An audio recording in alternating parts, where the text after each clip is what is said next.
to Manama in Bahrain. We're talking oil prices. Now, oil prices have rallied somewhat in recent weeks. At the same time, the amount of US shale being produced has dramatically increased as well.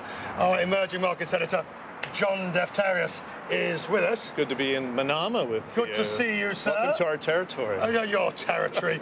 Oil prices, yes. They're going up, or at least they're holding, and OPEC says it will continue to hold its line. Well, in fact, we spiked back up again. We're almost at $56 a barrel. I wouldn't pull out the corks yet and pop the corks even at the F1 race, but there's three things to point out, I think, Richard.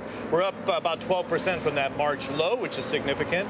A firm floor of $50 a barrel is what they're looking for in the Gulf. And the IEA this week suggested that the market is almost rebalancing. Now, I spoke to a couple of key Gulf sources who said that they have this idea of rolling over in the second half of the year, perhaps for 3 months, perhaps for 6 months. But I think it's fair to say, and you mentioned this in the intro, they've miscalculated the recovery of the U.S. producers. Hang on a second.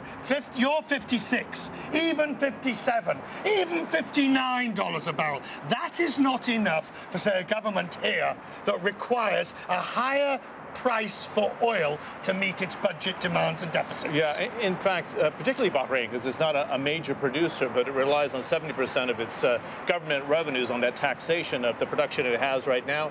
But it's a similar story throughout, particularly the Gulf states, who have the lowest cost rate of production, anywhere from $2 to $10 a barrel. Saudi Arabia, Kuwait, the United Arab Emirates. Let's take a look at Bahrain. If you go back to 2013, to balance their budget, it was $130 a barrel. They brought that down to $93 a barrel. That's still beyond what they need now. Exactly. 35 or 40. So right. What are we talking about here? They have to bite the bullet. Perhaps freeze wages going forward.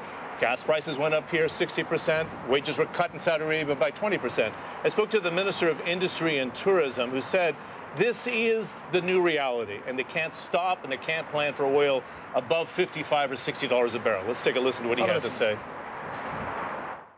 We would have to adjust to live with this reality, and I think it's a wake-up call. It is forcing us to look further beyond oil and to diversify our economies, although Bahrain started doing that in the mid-60s, but now it's putting more emphasis on finding more diversification.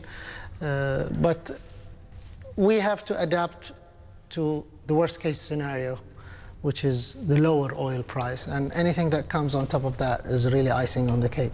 It was quite a shocking period post-Arab Spring, if you will, in 2011, even for Bahrain. Have you convinced the international community that the worst is over in terms of a destination for investment? The worst is behind us, definitely. We've seen growth in the economy since then, year after year.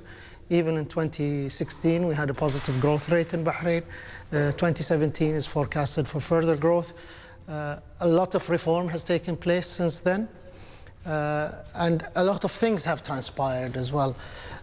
What started in 2011 as mostly a people's movement, a lot of things came out from under the currents, and we see today very clearly, not only us, but the rest of the world has finally come to see it as well, is that a lot of it was not really socially motivated. It was more political, it was more geopolitical, more regional, and there's much more clarity today, there's much more certainty, and I think where we're headed is well on track to achieve the 2030 vision.